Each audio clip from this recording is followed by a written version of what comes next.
ಆತ್ಮೀಯರೇ ನಮಸ್ಕಾರ. ನಾನು ನಿಮ್ಮ ಸ್ನೇಹ ಗುರು ಬಿ ಹರೀಶ್. ಇವತ್ತಿನ ವಿಶೇಷ ವಿಷಯ ಪಿಯು ಉಪನ್ಯಾಸಕರ ನೇಮಕಾತಿಗೆ ಟಿಇಟಿ ಕಡ್ಡಾಯನ. ಆತ್ಮೀಯರೇ, ರಾಜ್ಯದ ಪದವಿ ಪೂರ್ವ ಕಾಲೇಜುಗಳಲ್ಲಿ ಖಾಲಿರುವಂತಹ ಸುಮಾರು ಹುದ್ದೆಗಳನ್ನು ಕರ್ನಾಟಕ ಸರ್ಕಾರ ಭರ್ತಿ ಮಾಡಲು ಮುಂದಾಗಿದೆ. ಸುಮಾರು 778 ಹುದ್ದೆಗಳಿಗೆ ಆರ್ಥಿಕ ಇಲಾಖೆಯು ಕೂಡ ಅನುಮತಿಯನ್ನು ನೀಡಿದೆ.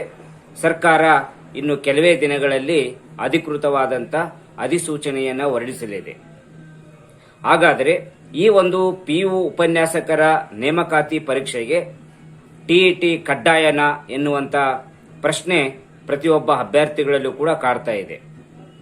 ಆತ್ಮೀಯರೇ, ಟಿಇಟಿ ಎನ್ನುವುದು ಟೀಚರ್ ಎಲಿಜಿಬಿಲಿಟಿ ಟೆಸ್ಟ್, ಶಿಕ್ಷಕರ ಅರ್ಹತಾ ಪರೀಕ್ಷೆ ಅಂತ ಕರಿತೀವಿ. ಇದು 1ರಿಂದ 5ನೇ ತರಗತಿಗೆ ಪಾಠ ಮಾಡುವಂತಹ ಪ್ರಾಥಮಿಕ ಶಿಕ್ಷಕರ ಹುದ್ದೆಗಳಿಗೆ ಅಲ್ಲಿ ಡಿ.ಎಡ್, PUC, BA ಮತ್ತು ಟಿಇಟಿ ಕಡ್ಡಾಯ ಇರುತ್ತೆ. ಅದೇ ರೀತಿ 6 to 8 6ರಿಂದ 8ನೇ ತರಗತಿಗೆ ಪಾಠ ಮಾಡುವಂತಹ ಶಿಕ್ಷಕರ ನೇಮಕಾತಿಗೆ ಅಂದರೆ GPST ನೇಮಕಾತಿಗೆ ಅಲ್ಲಿ ಡಿಗ್ರಿ ಮತ್ತು B.Ed ಹಾಗೂ ಟಿಇಟಿ ಕಡ್ಡಾಯ ಆಗುತ್ತೆ. ಆದರೆ ಇಲ್ಲಿಯವರೆಗೂ ಹೈಸ್ಕೂಲ್ ಶಿಕ್ಷಕರ ನೇಮಕಾತಿಗೆ ಮತ್ತು ಪಿಯು ಉಪನ್ಯಾಸಕರ ನೇಮಕಾತಿಗೆ ಟಿಇಟಿಯನ್ನು ಕಡ್ಡಾಯ ಮಾಡಿಲ್ಲ. ಆದರೆ ಕಡ್ಡಾಯ ಮಾಡುವಂತಹ ಚರ್ಚೆಗಳು ಶಿಕ್ಷಣ ಇಲಾಖೆಯಲ್ಲಿ ನಡೀತಾ ಇವೆ. ಹೀಗಾಗಿ ಈ ಬಾರಿ ಕರೆಯುವಂತಹ ಪಿಯು ಉಪನ್ಯಾಸಕರ ನೇಮಕಾತಿಗೆ ಟಿಇಟಿ ಕಡ್ಡಾಯ ಆಗುತ್ತಾ ಗೊತ್ತಿಲ್ಲ. ಆದರೆ ಮೊದಲು ಹೈಸ್ಕೂಲಿಗೆ ಆಗಬೇಕು. ಹೈಸ್ಕೂಲು ಶಿಕ್ಷಕರ ನೇಮಕಾತಿಗೆ ಟಿಇಟಿ ಕಡ್ಡಾಯ ಮಾಡಿದರೆ ಆಗ ಪಿಯು ಉಪನ್ಯಾಸಕರ ನೇಮಕಾತಿಗೂ ಕೂಡ ಕಡ್ಡಾಯವಾಗುವಂತ ಸಾಧ್ಯತೆ ಇದೆ. ಆದರೆ ಇಲ್ಲಿಯವರೆಗೂ ಹೈಸ್ಕೂಲ್ ಶಿಕ್ಷಕರ ನೇಮಕಾತಿಗೆ ಟಿಇಟಿಯನ್ನು ಕಡ್ಡಾಯ ಮಾಡಿಲ್ಲ.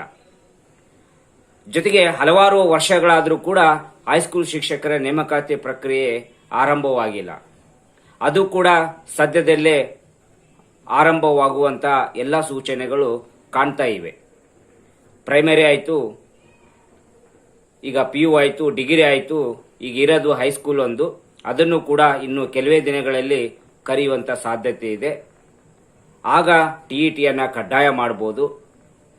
ಅಲ್ಲಿವರೆಗೂ PU ಉಪನ್ಯಾಸಕರ ನೇಮಕಾತಿಗೆ ಕಡ್ಡಾಯ ಮಾಡೋದು ಕಷ್ಟ. ಆದರೆ ಮಾಡಬೇಕು ಎನ್ನುವಂಥ ಚರ್ಚೆಗಳು ನಡೀತಾ ಇವೆ. ಇನ್ನೂ ಅಧಿಕೃತವಾದಂಥ ಅಧಿಸೂಚನೆ ಹೊರಬಿದ್ದಿಲ್ಲ. ಅಧಿಸೂಚನೆ ಹೊರಬಿದ್ದಾಗ ಗೊತ್ತಾಗುತ್ತೆ ಟಿಇಟಿಯನ್ನು ಕಡ್ಡಾಯ ಮಾಡಿದಾರ ಇಲ್ವಾ ಅಂತೇಳಿ. ಆದರೆ BEd ಕಡ್ಡಾಯ ಆಗಿರ್ತಕ್ಕಂಥದ್ದು. ಏನು ನಾವು PGಯನ್ನು MA, MCom, MSc ಮಾಡಿರ್ತೀವಿ, ಇದ್ರ ಜೊತೆಗೆ B.Ed ಕಡ್ಡಾಯ. ಆದರೆ ಟಿಇಟಿ ಕಡ್ಡಾಯ ಎನ್ನುವುದು ಇನ್ನೂ ನಿರ್ಧಾರ ಆಗಿಲ್ಲ. ಆದರೂ ಆಗಬಹುದು. ಅಧಿಸೂಚನೆ ಹೊರಬಿದ್ದಾಗ ಮಾತ್ರ ಅದರ ನಿಖರವಾದಂಥ ಮಾಹಿತಿ ಗೊತ್ತಾಗುತ್ತೆ. ಆದರೂ ಚಿಂತೆ ಇಲ್ಲ. ಈಗ ಟಿಇಟಿಗೆ ಅಪ್ಲಿಕೇಶನನ್ನು ಕರೆದಿದ್ದೇನೆ. ದಯವಿಟ್ಟು ಎಲ್ಲರೂ ಟಿಇಟಿಗೆ ಅಪ್ಲಿಕೇಶನ್ ಹಾಕಿ ಆ ಎಕ್ಸಾಮನ್ನು ಪಾಸ್ ಮಾಡಿಕೊಳ್ಳುವಂಥ ಪ್ರಯತ್ನವನ್ನು ಮಾಡಿರಿ. ಎಲ್ಲರಿಗೂ ಶುಭವಾಗಲಿ. ಆತ್ಮೀಯರೇ, ಇದು ಇವತ್ತಿನ ವಿಶೇಷ ವಿಷಯವಾಗಿತ್ತು. ಮುಂದಿನ ವಿಶೇಷ ವಿಷಯದೊಂದಿಗೆ ಮತ್ತೆ ನಿಮ್ಮನ್ನು ಭೇಟಿಯಾಗ್ತೀನಿ. ಅಲ್ಲಿಯವರೆಗೂ ನಮಸ್ಕಾರ.